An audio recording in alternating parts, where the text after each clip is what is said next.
Notre enquête commence en Belgique. Nous sommes à 2 heures de route de la France, près de Liège, à Herstal. Vous n'avez jamais entendu parler de cette banlieue paisible et pourtant, c'est là que sont fabriquées des armes de guerre vendues dans plus de 100 pays. Une industrie qui fait vivre des milliers de familles. C'est ici que travaille Shane. Comme chaque matin depuis plus de 20 ans, il commence une journée de boulot apparemment ordinaire.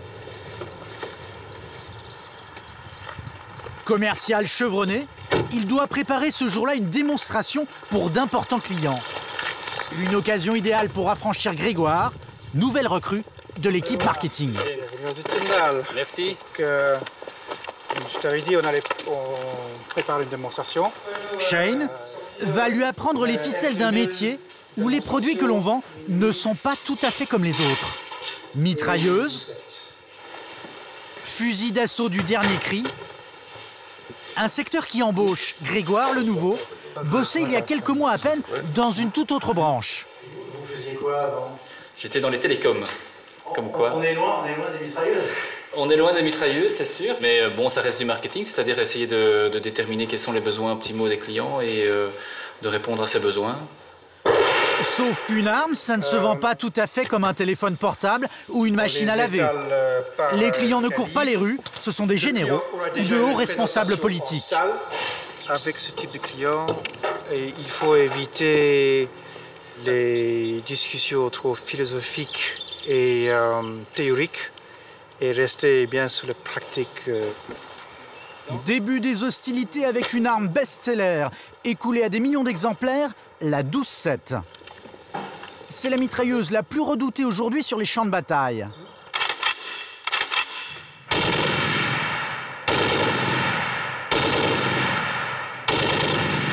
Elle tire 1000 coups minutes et peut atteindre une cible jusqu'à 2 km de distance. Hélicoptère, véhicule, peu de blindage résistent à ces balles. Un produit dont les performances font l'unanimité sur le marché. Je dirais un équipage qui commence à avoir des projectiles qui entrent dans le véhicule avec eux vont probablement se précipiter hors du véhicule le plus vite possible parce qu'ils se rendent compte qu'à ce moment-là, ils sont dans une position que tôt ou tard, ils seront touchés. L'effet incendiaire, si jamais il y a des combustibles qui sont touchés, ça peut inflammer le véhicule et donc faire sortir les gens. Je pense que ça fait son effet quand on fait des démonstrations comme ça. En quelques secondes, tout ce qu'on a pu baratiner avant est effacé et ce qui va être retenu, ce sont des éléments très concrets comme ça. En effet, plus efficace que toutes les brochures, rien ne remplace une bonne démonstration sur le terrain. Il suffit de recharger.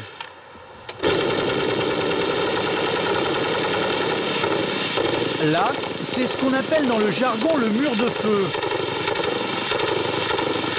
Shane n'hésite pas à mouiller la chemise avec son assistant. Ils vont tirer près de 1000 cartouches en moins de 2 minutes.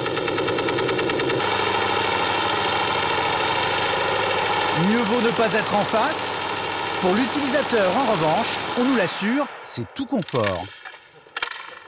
On lui expliquera quand même que le canon est très chaud, vraiment très très chaud. On pourrait à la limite allumer une cigarette dessus, mais tout ce que l'utilisateur doit manipuler pour faire tirer l'arme reste à une température correcte pour être manipulé. Et pour convaincre que ces armes marchent vraiment à tous les coups, quel que soit le terrain ou la météo, Shane met le paquet.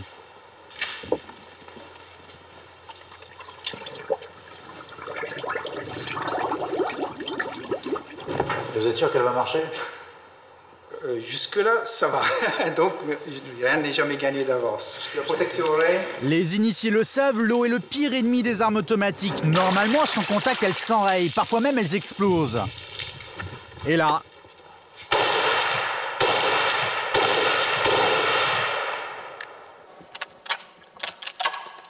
Bon, dans les films, tout ça a l'air facile. Dans la réalité, c'est beaucoup plus impressionnant.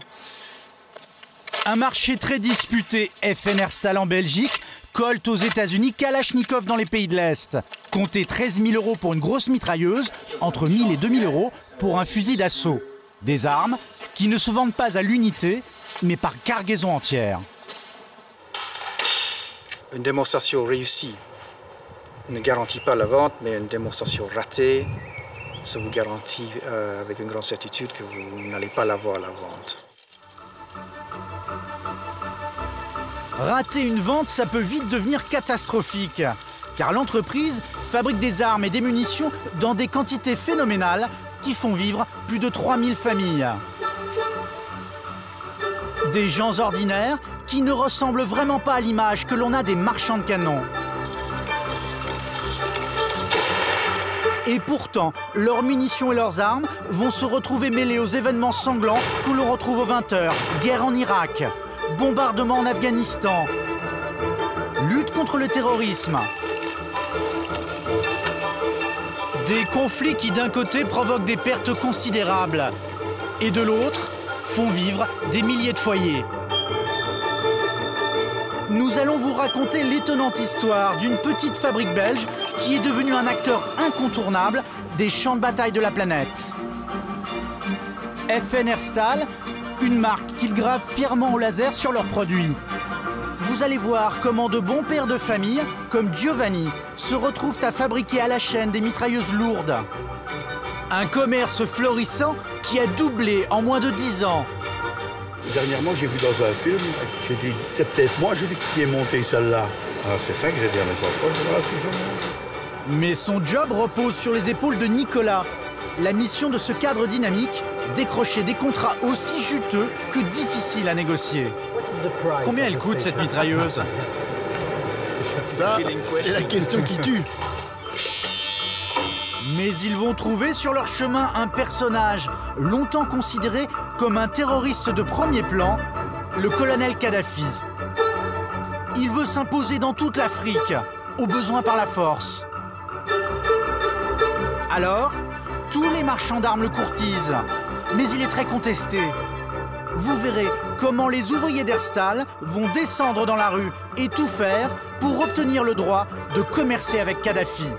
C'est intolérable! Nous sommes venus ici pour nous faire entendre! Mais le pire, c'est quand des personnages bien plus sulfureux font main basse sur ces armes de guerre pour en faire une utilisation sans foi ni loi, les trafiquants. Le plus redoutable s'appelle Victor Bout. Avec lui, la réalité dépasse la fiction. Ses activités illégales ont même inspiré Hollywood, qui lui a consacré un film, Lord of War. Vous ferez la connaissance de sa femme, Allah, qui a passé des années aux côtés de l'homme le plus recherché de la planète. Nous l'avons retrouvé en prison. Il est détenteur de secrets d'État sur les dessous bien peu reluisants du commerce des armes. Des secrets qui embarrassent beaucoup de gouvernements.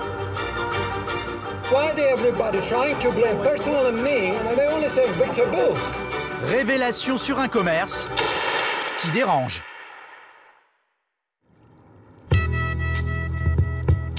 Parmi les gros clients d'Herstal, les Émirats Arabes Unis, capitale Abu Dhabi, sœur jumelle de Dubaï.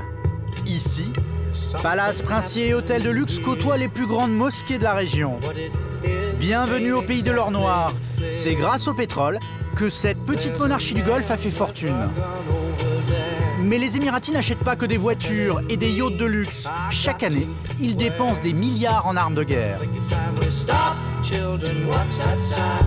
Car leur pays se trouve au cœur du Proche-Orient.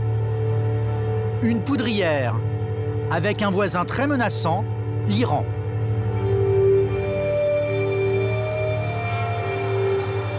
C'est dans un grand hôtel de la ville que nous retrouvons Nicolas de Gottal. Depuis 15 ans, il est directeur commercial chez FNR Stahl. Vendre des armes n'est pas forcément bien vu, mais selon lui, c'est un mal nécessaire. Les pays ont une certaine légitimité à disposer d'équipements qui permettent de garantir le respect des institutions démocratiques, des institutions générales, l'ordre et la sécurité. Et qu'est-ce que vous voulez? Je pense que quelque part, il faut être réaliste. L'homme ne peut pas s'empêcher de faire des bêtises. Ça se voit depuis que l'homme existe. Aujourd'hui, une dure journée l'attend. Nicolas est venu participer à un événement phare du pays, le Salon international de la défense. Autrement dit, l'un des plus grands supermarchés d'armes de guerre de la planète. Et il s'ouvre ce jour-là en grande pompe par une cérémonie digne de celle des Jeux Olympiques.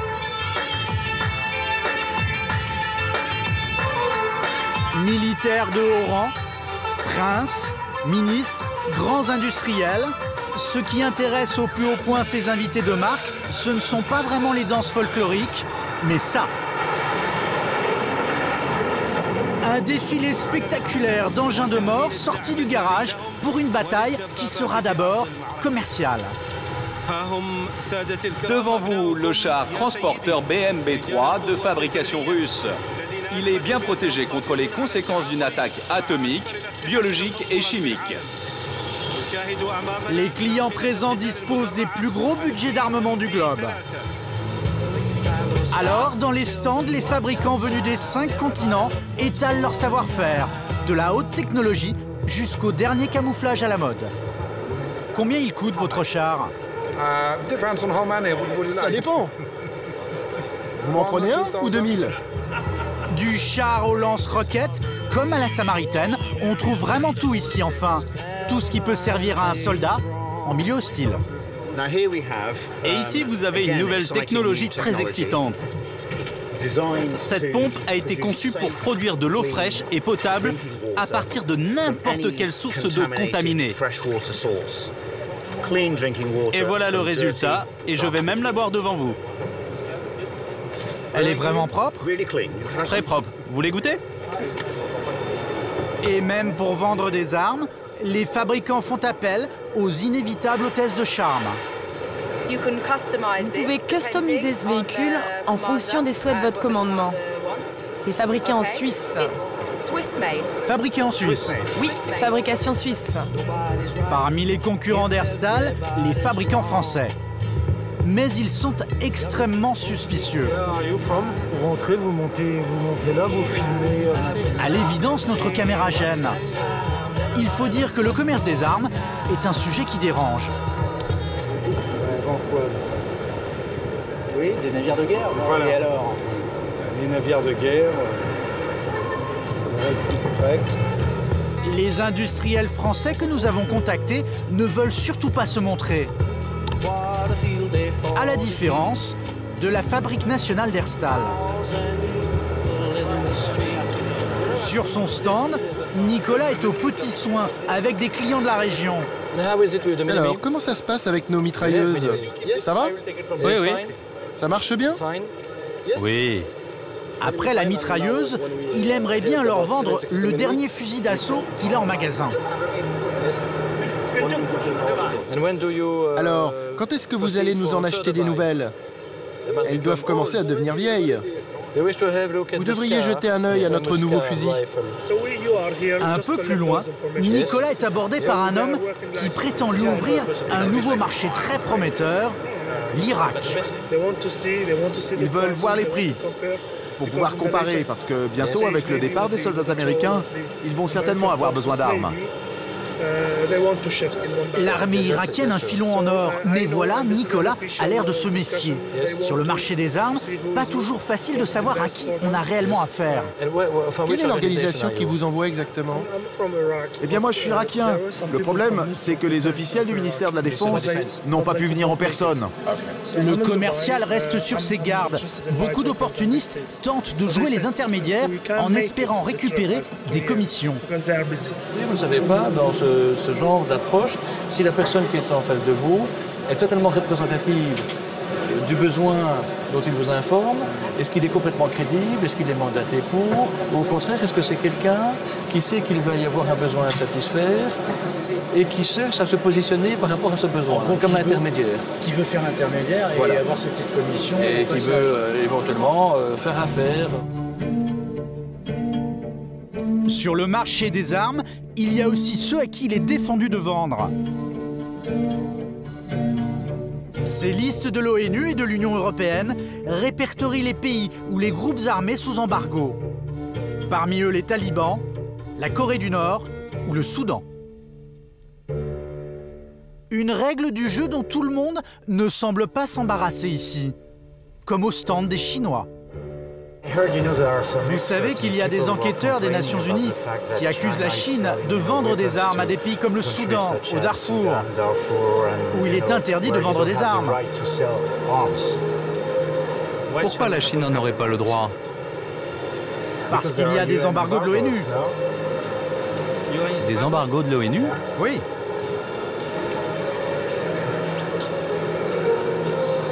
Vraiment?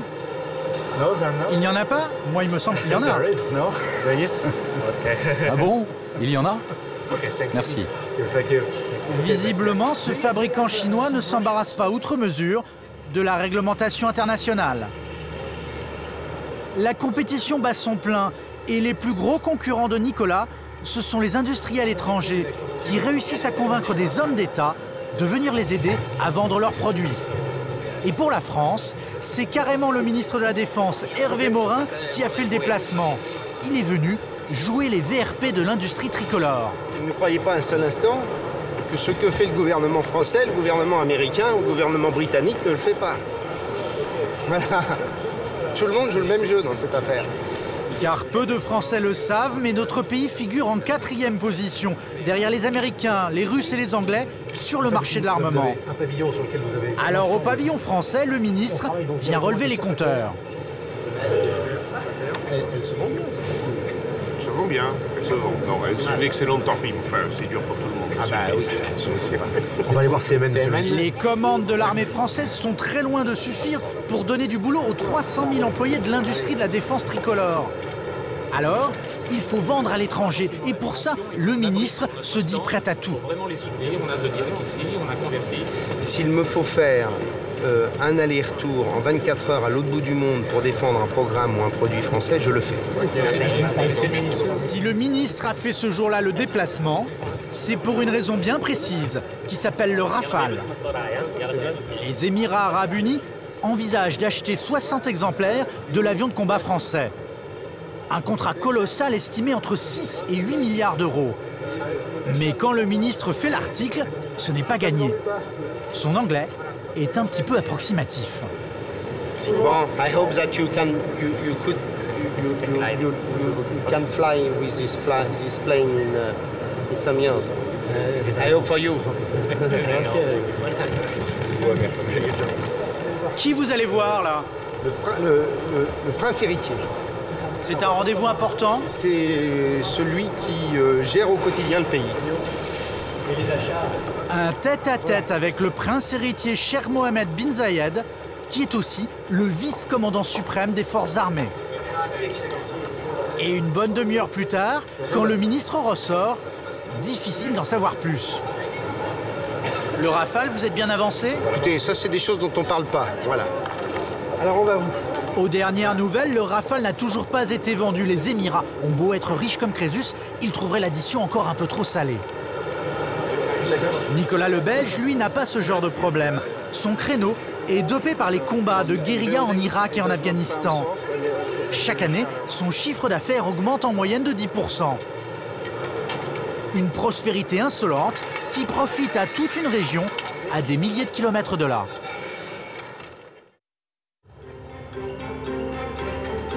Retour à Herstal, tout près de Liège. Dans ce bassin industriel miné par le chômage, la Fabrique nationale est l'une des rares entreprises qui embauchent encore. Mais cela ne tient qu'à un fil. Les armes ne se vendent pas comme de simples lave-vaisselle. Il faut la permission du gouvernement. Une épée de Damoclès qui pèse au-dessus des 1300 employés de l'usine d'armes. Parmi ces ouvriers, il y a Giovanni. Sur la ligne d'assemblage dès 7 h du matin, c'est un historique de la maison. Mes parents travaillaient déjà ici. C'est eux qui m'ont fait entrer ici. J'ai quitté l'école. Je suis venu travailler ici. Ils m'ont fait entrer. Et voilà 30 ans que je suis là.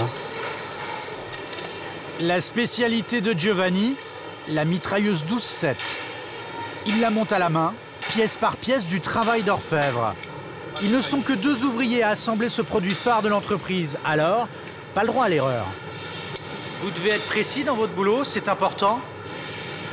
Très important. Pourquoi? La cadence de l'arme, la puissance, il y a énormément de facteurs qui jouent là autour. Hein. Si vous faites pas bien serré ou quoi, tout se disloque là, alors on va mal. Hein. En moyenne, Giovanni monte 6 à 7 mitrailleuses par jour. Où Aucune d'elles ne quittera l'usine sans avoir été rodée, un peu comme une voiture. Précision, cadence, tout est vérifié. Et pour voyager, elles vont être bichonnées, enveloppées d'un film spécial qui les protégera de l'humidité. Secret défense oblige, nous ne serons pas autorisés à filmer le départ de ces armes. Par avion ou bateau, elles seront livrées aux quatre coins du globe. Certaines, c'est le cas des mitrailleuses de Giovanni, se retrouveront sur des zones de conflit. Quand il y a eu la guerre du Golfe et tout ce qui s'enfuit sur les chars et tout ça, vous avez la .50 là. Je pense que chaque fois qu'il y a une guerre là, elles y sont. Hein. C'est bizarre. Ça c'est vrai que c'est bizarre des fois. Mais sans arrière-pensée, je fais tuer les gens comme non. Mais c'est vrai que c'est bizarre. Il faut bien qu'on gagne sa vie. Hein. En ce moment, les carnets de commandes sont pleins. Les affaires marchent si bien que pour l'année 2009, chaque ouvrier a touché une prime de 2 000 €. Dans la région, la boîte est très recherchée. Il y a énormément de jeunes qui pleurent ici au portail pour rentrer ici. Ah ouais? Oui, ils savent la réputation de la FN. La Fabrique nationale, une étonnante saga qui commence en 1889. Son succès, elle le doit à un Américain, John Moses Browning. Au début du XXe siècle, cet inventeur de génie va concevoir une arme à feu révolutionnaire pour l'époque, le pistolet. C'est la première arme de poing automatique. Mais les Américains ne jurent que par le revolver à barillet qui a conquis l'Ouest. À la différence des Belges, ils ne croient pas à cette invention. C'est donc Herstal qui en récupère la fabrication. Un succès commercial, le pistolet Browning s'écoulera à plus de 700 000 exemplaires. Rançon de la gloire, mais sacré coup de pub. C'est avec cette arme que sera abattu en 1914 l'archiduc François Ferdinand, assassinat qui va déclencher la Première Guerre mondiale. Entre Herstal et Browning, la collaboration va durer des décennies. Ils vont multiplier les best-sellers. Mais aujourd'hui, dans les labos de l'entreprise, des dizaines de chercheurs préparent un nouveau coup. Leur mission, tenter de rafler une nouvelle fois un énorme marché aux Américains.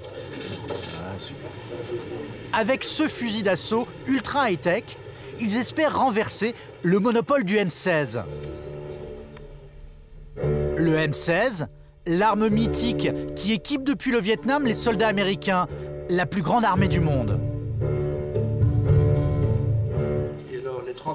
Mais Nicolas le commercial et son adjoint Michel voudraient savoir quand ils vont pouvoir lancer leur grande offensive.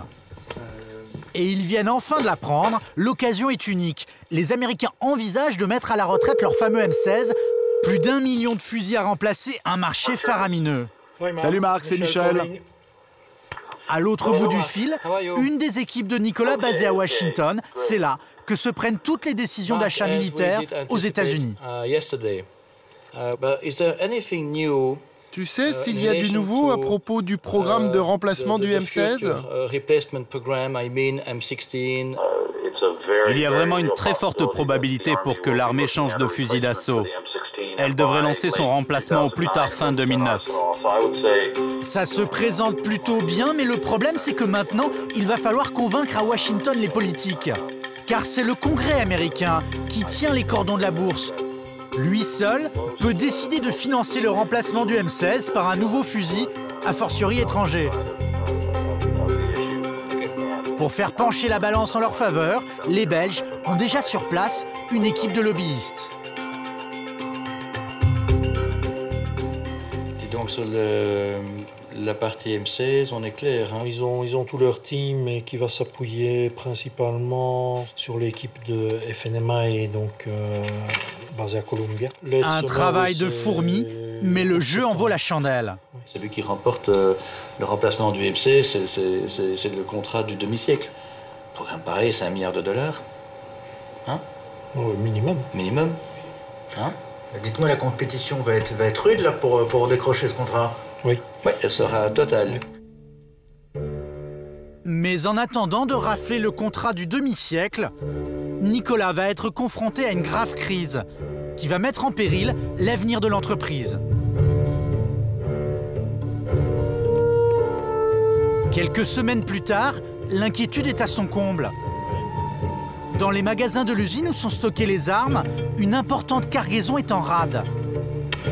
Coup de massue pour les ouvriers, aux dernières nouvelles, le pouvoir politique belge n'autoriserait pas leur exportation. Aujourd'hui, on se retrouve avec un immobilisé important dans l'entreprise qui ne se concrétise pas en chiffre d'affaires. Fusils anti-émeutes, mitrailleuses, pistolets, il y a dans ces caisses 3000 armes au total pour une valeur de 12 millions d'euros. Le problème, leur destinataire. Ils suscitent l'inquiétude des autorités belges. Et si vous n'obtenez pas cette licence, c'est un problème? C'est-à-dire que tout est stocké ici et ce ne sera pas vendu.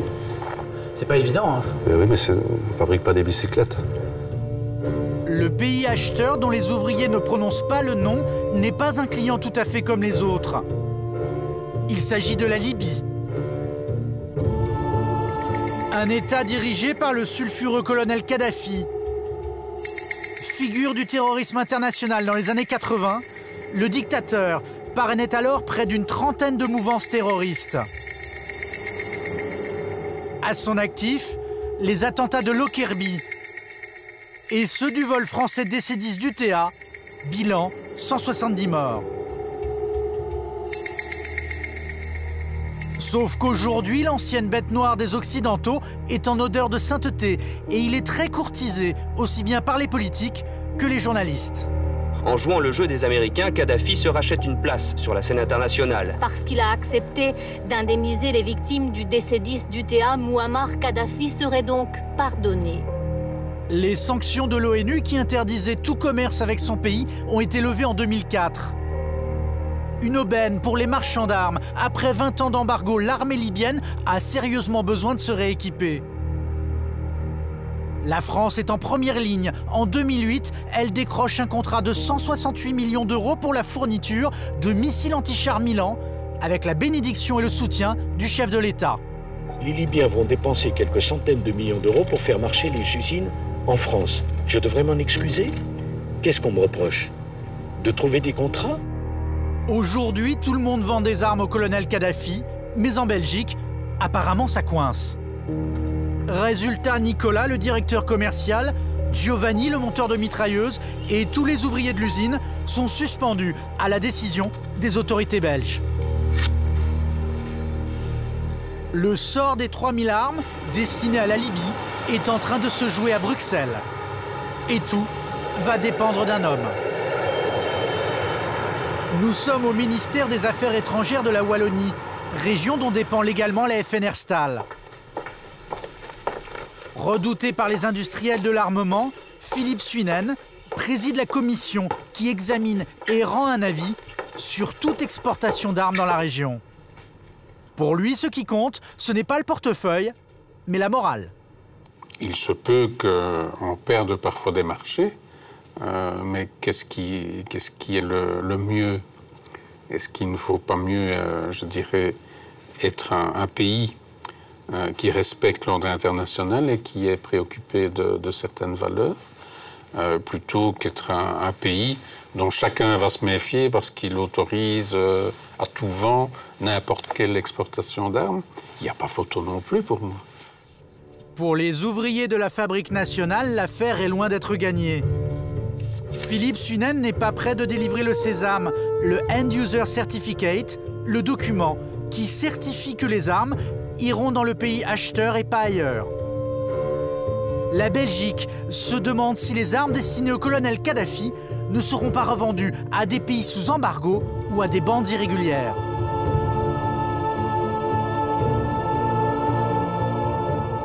Il y a des indications venant d'ONG de type Amnesty que on aurait retrouvé dans le Darfour des armes qui viennent de ce pays-là. Je vous sens un peu marchand sur des œufs, là. C'est ce que je vous ai expliqué. On travaille à huis clos. Pour se faire un avis, Philippe Suinen fait appel aux services secrets ou à d'autres organismes qui enquêtent sur les détournements d'armes, dont fait partie Luc Mampé. Après des investigations poussées, il a obtenu des informations très négatives sur la Libye.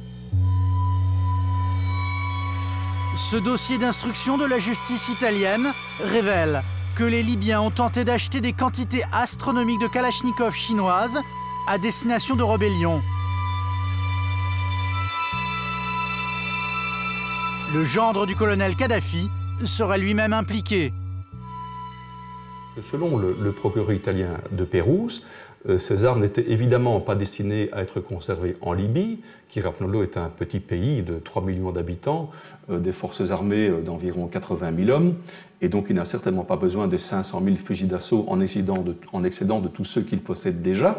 Et d'après le procureur italien, eh bien, ces armes étaient destinées non seulement au Tchad, mais aussi au Soudan, voire même à l'Irak, et aussi, selon le procureur italien, à la République démocratique du Congo. Alors, la Belgique peut-elle commercer avec un pays qui semble jouer les intermédiaires pour des groupes armés illégaux?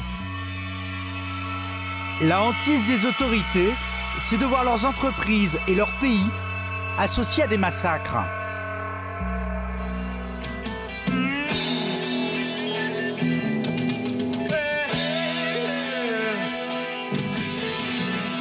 Comme en République démocratique du Congo, l'un des pays les plus riches d'Afrique, mais laminé par des années de guerre civile. C'est ici, dans la province du Nord Kivu, que s'affrontent depuis des années armées régulières et différents groupes rebelles. Dans ce pays pourtant sous embargo, plus d'1,5 million d'armes légères sont en circulation. Par mesure de sécurité, le chauffeur signale toutes les 10 minutes notre position. Donc là, je passe Alpha 14. Au Congo, il n'y a pas que la circulation qui est dangereuse. Il y a le groupe armé qui attaque les gens. Pas question de traîner. Cette semaine-là, il y a eu 5 embuscades de milices armées dans le secteur.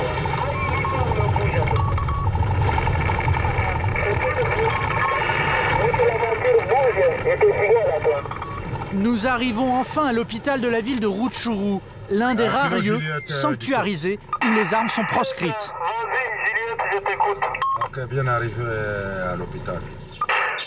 Au moment le plus fort du conflit, il arrivait jusqu'à 100 blessés par jour. Nous sommes censés être en période d'accalmie et pourtant, les victimes défilent au bloc opératoire.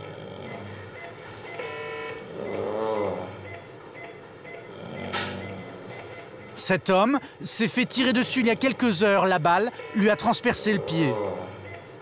Les impacts d'armes automatiques font des ravages.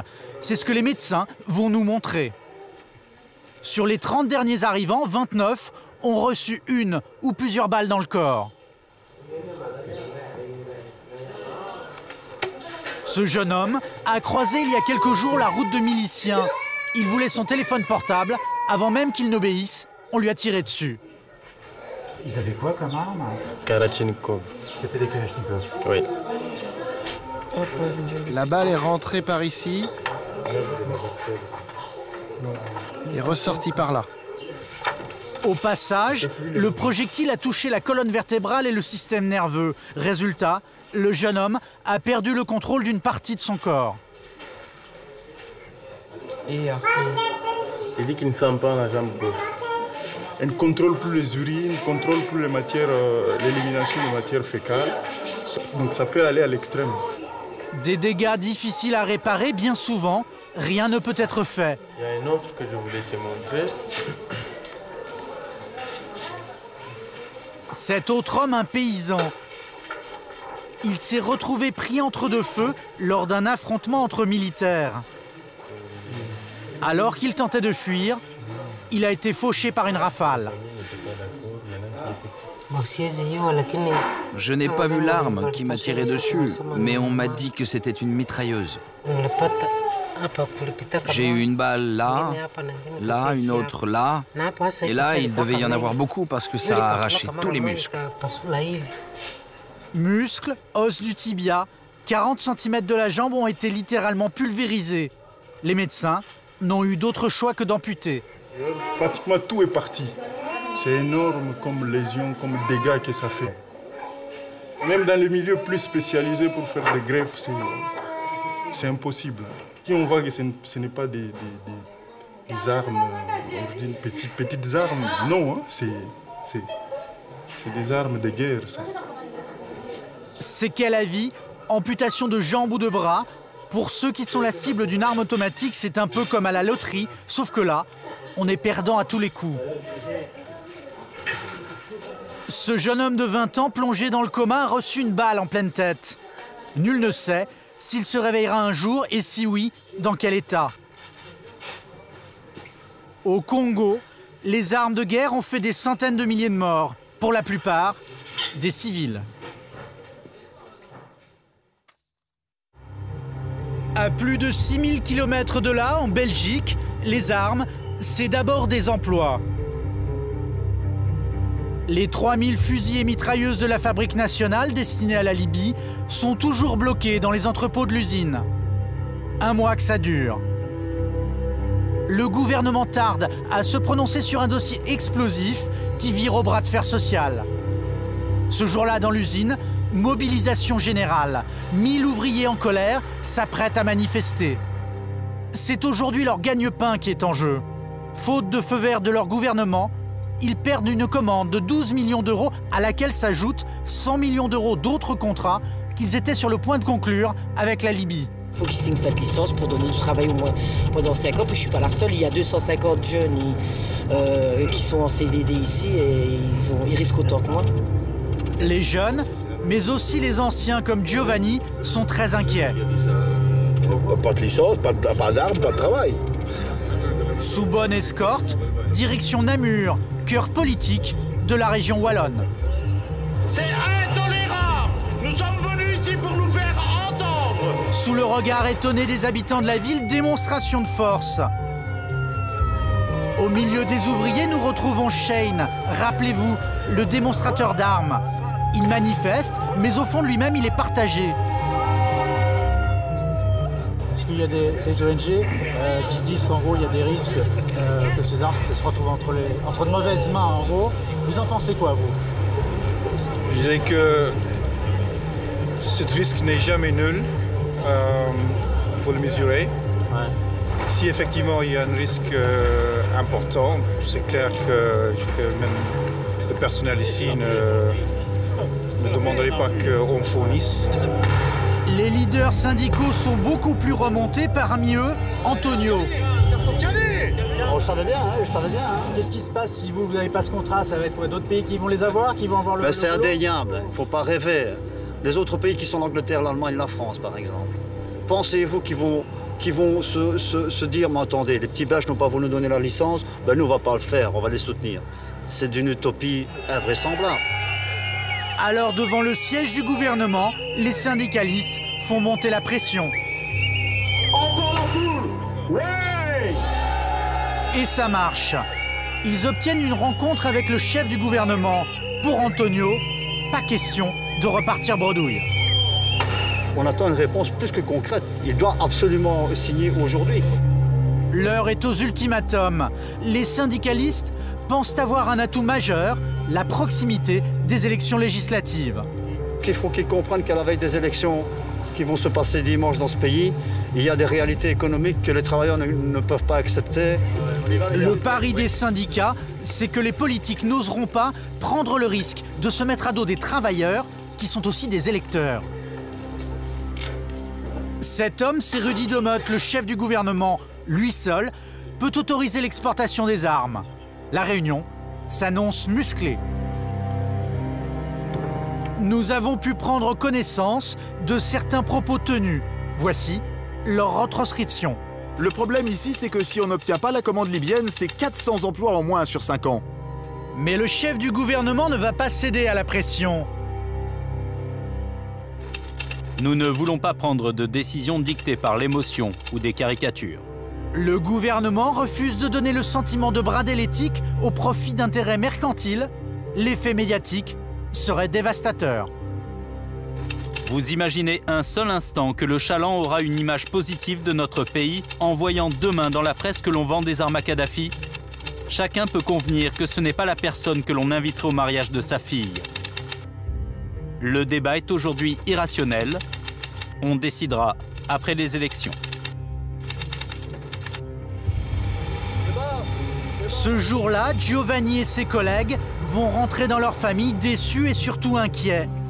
Quelle sera la décision finale? Nous serons avec eux pour l'entendre et la surprise sera de taille. Vendre à la Libye, pourquoi pas? Mais il y a des clients dont les employés d'Herstal ne veulent à aucun prix entendre parler. Les trafiquants d'armes, ceux qui défient toutes les lois et alimentent tous les conflits, comme Victor Bout. Il est surnommé le marchand de mort. Traqué par toutes les polices du monde, ce Russe de 42 ans va même devenir en 2005 une légende de cinéma avec le film Lord of War. On estime à environ 15 millions le nombre d'armes à feu actuellement en circulation. Autrement dit, il y a un homme sur 12 qui est armé sur cette planète. La seule question, c'est comment armer les 11 autres. Une version choc de la sinistre success story du trafiquant d'armes, incarné à l'écran par l'acteur Nicolas Cage. Fournisseur numéro 1 des seigneurs de la guerre les plus sanguinaires, il écume les champs de bataille et déjoue à chaque fois les pièges tendus par ses poursuivants. Vous êtes dans l'humanitaire? Oh, bien sûr. J'étais devenu le plus grand marchand de mort de la planète. Vous allez voir que l'histoire de celui qui aurait fait fortune grâce à la vente illégale d'armes sur tout le globe dépasse de très loin la fiction. Nous avons pu retrouver la trace du vrai Lord of War.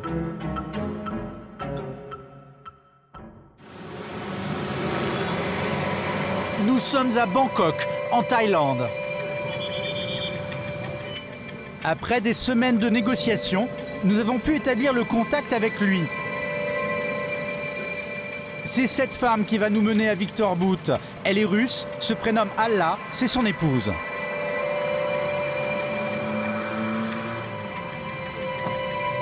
Au bout du rouleau, elle défend bec et ongles son mari dépeint comme un monstre cynique par Hollywood. Ce film est un pur fantasme hollywoodien qui n'a rien à voir avec la vie de mon mari. Victor n'a aucun point commun avec ce héros. Même les agents américains, quand ils s'adressent à la cour, disent « Vous avez vu le film, vous savez qui est Victor Bout ». Il n'empêche, son mari a été arrêté ici il y a 12 mois.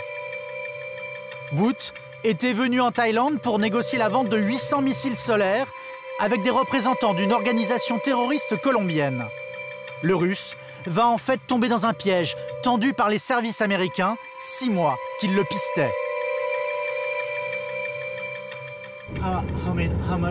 Vous savez combien les Américains ont dépensé pour capturer votre mari?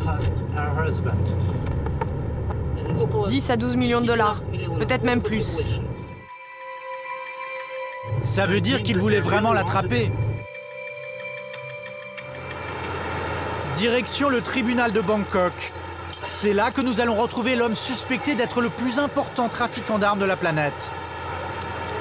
Au milieu des prisonniers de droit commun thaï, un occidental, c'est lui, Victor Bout. Depuis 1 an derrière les barreaux, le Russe nie tout en bloc. Son passé est auréolé de mystère. Bout serait né au Tadjikistan. Passé par les rangs de l'armée soviétique, il se lance au début des années 90 dans les affaires et se retrouve presque miraculeusement à la tête d'un empire du transport aérien. Alors qu'il attend de comparaître devant la cour, nous parvenons à organiser une interview avec lui. Combien de temps nous pouvons parler? Ok, 20 minutes, ok. À entendre Victor Bout, ses activités étaient parfaitement légales.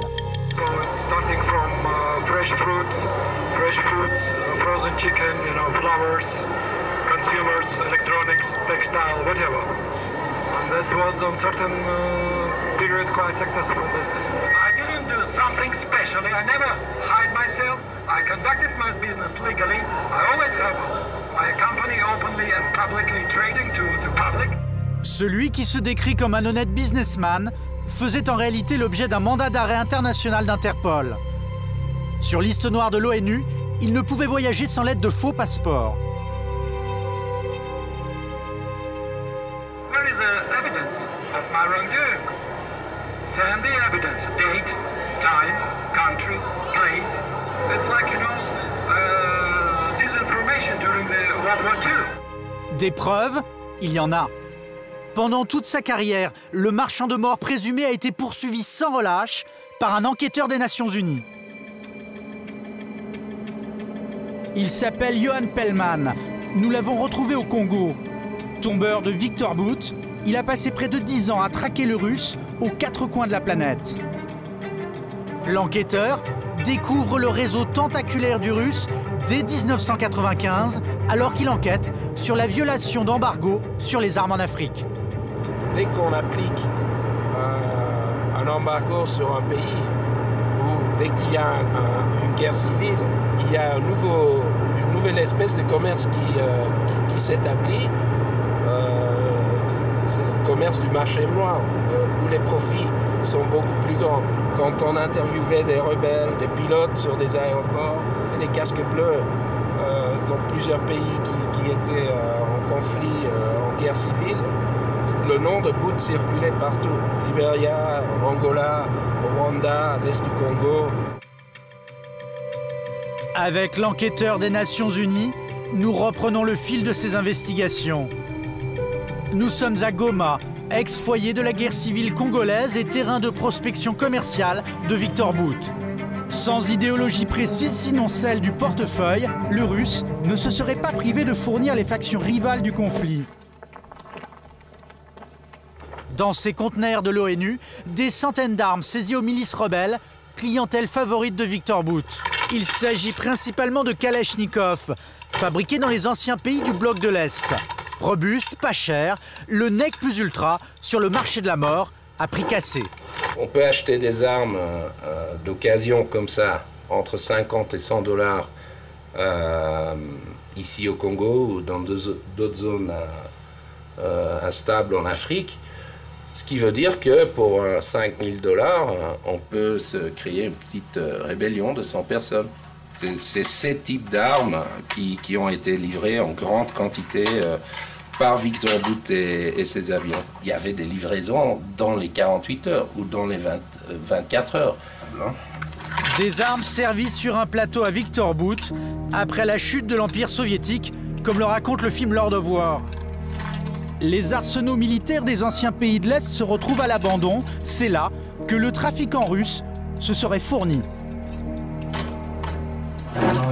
Il y en a trafiqué beaucoup en Afrique comme ça? On peut parler de centaines de vols avec ces avions 40 tonnes pleins de Kalash, ouais. C'est un gros business. On parle facilement de 100 000 dollars pour un vol.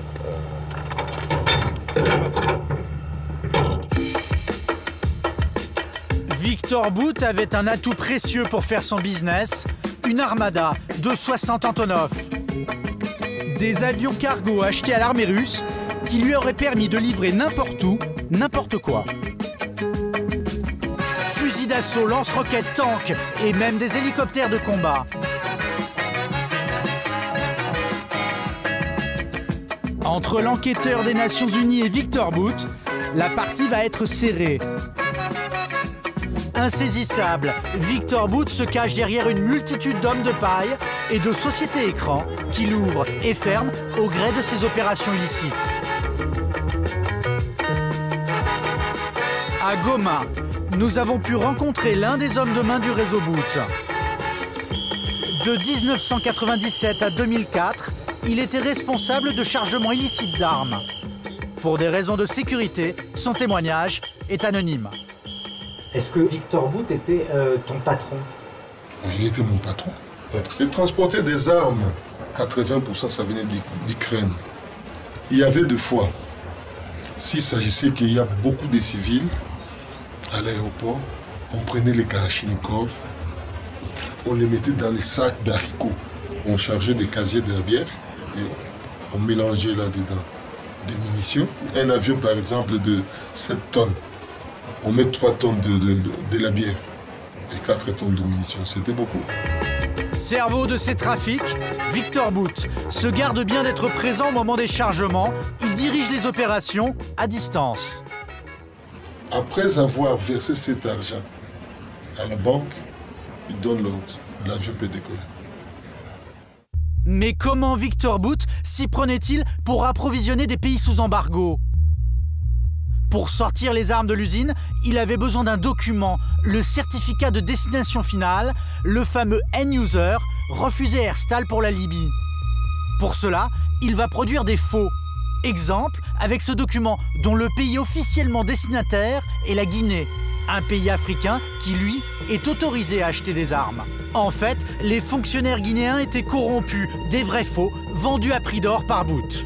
Normalement, c'est un document qui n'est pas à vendre, mais la vente était sur ces factures entre 20 000 et 50 000 $ pour un document. L'avion cargo qui décolle du Kyrgyzstan avec à son bord 30 000 roquettes et 50 000 grenades ne livrera jamais ses armes à la Guinée. Au dernier moment, il bifurque vers un pays voisin, le Libéria.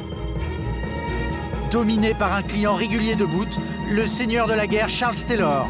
Aujourd'hui, poursuivi pour crimes contre l'humanité.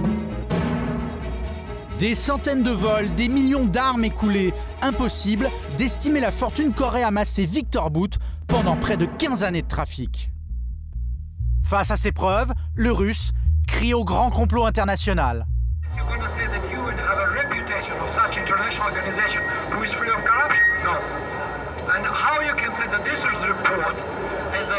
Professionally done to fit and to set up, and unfortunately very much politically motivated. Because recently you see the anti-Russian campaign coming out from the American mass media. L'homme admet bien avoir transporté des armes à plusieurs reprises, mais en toute légalité et pour des clients au-dessus de tout soupçon. For instance, I told you about this operation in 1994 for the French contingent which was flowing to the Rwanda crisis. Yes, we do transported the French soldiers, French weapons, and our aircraft. So, if this is something wrong with that transportation? Pour sa défense, Victor Bout balance. Il affirme que la France a eu recours à ses services. Souvenez-vous, en 1994, l'armée française déclenche l'opération Turquoise. Troupes et matériel sont projetés au Rwanda en quelques jours. Image étonnante cet après-midi, des avions Antonov au fuselage encore frappé de la faucille et du marteau sur la base aérienne d'Istres. Ces 4 mastodontes des avions cargo loués aux Russes constituent l'épine dorsale du pont aérien destiné à l'opération Turquoise. Nous employons 4 Antonov, c'est sans doute parce que c'est les avions les moins chers du marché. Ils sont capables de transporter à chaque rotation environ une centaine de tonnes. Ces fameux Antonov à prix cassé sont affrétés par Victor Bout. La France le savait-elle? Contacté, le ministère de la Défense nous assure qu'il ignorait à l'époque avoir traité avec le trafiquant russe. Seigneur de la guerre ou état respectable, avec Victor Bout, le client était toujours satisfait. Profitant des failles du système, le Russe a prospéré pendant des années sans que personne ne s'en inquiète vraiment. Il y avait bien une rhétorique morale ou moralisante par rapport à lui, mais il y avait très peu qui était fait. Finalement, les victimes de toutes ces activités ne sont pas des victimes dans le monde occidental. C'était des victimes, très souvent des civils, dans les guerres en Afrique. Mais un événement va lui être fatal. Les attentats du 11 septembre. Dès lors, Victor Bout est perçu comme une menace par les Américains qui le suspectent d'avoir livré des armes aux talibans et même à Al-Qaïda. Après 6 années de traque, il l'arrête en Thaïlande en mars 2008. La nouvelle fait le tour de la planète. Un an plus tard, lors de l'audience au tribunal de Bangkok, les États-Unis demandent l'extradition de Bout pour qu'il soit jugé chez eux. C'est la certitude pour lui de finir sa vie en prison. Mais rien n'est joué. En coulisses, la diplomatie russe fait aussi pression pour qu'il soit rapatrié dans son pays d'origine. Lors des audiences, l'ambassadeur de Russie est constamment aux côtés d'Alaa Bout. Les Russes, soupçonnés de protéger un homme qui leur aurait rendu bien des services et aurait même appartenu au KGB, les services secrets soviétiques. Mais le sujet est tabou. Les Américains disent que vous voulez empêcher l'extradition de Victor Bout aux États-Unis. Ils disent que vous le protégez parce que vous craignez qu'il parle. Tout cela est très étrange. Il est libre de dire ce qu'il veut, ici, à la cour et n'importe où. En fait, entre les États-Unis et la Russie, la guerre est déclarée pour mettre la main sur Victor Bout. Les membres du Congrès américain se sont même fendus d'une missive vengeresse dans laquelle ils accusent. Nous sommes très inquiets. Des rapports laissent entendre que le gouvernement russe essaye d'influencer négativement la justice thaïlandaise. Par ailleurs, le Parlement russe a demandé officiellement à ce que Bout retourne en Russie. L'affaire est explosive. À l'audience, le représentant du département de la justice américaine se refuse à tout commentaire. Les parlementaires américains accusent les Russes de vouloir corrompre la justice thaï pour que Bout n'aille pas aux États-Unis. Qu'est-ce que vous en pensez?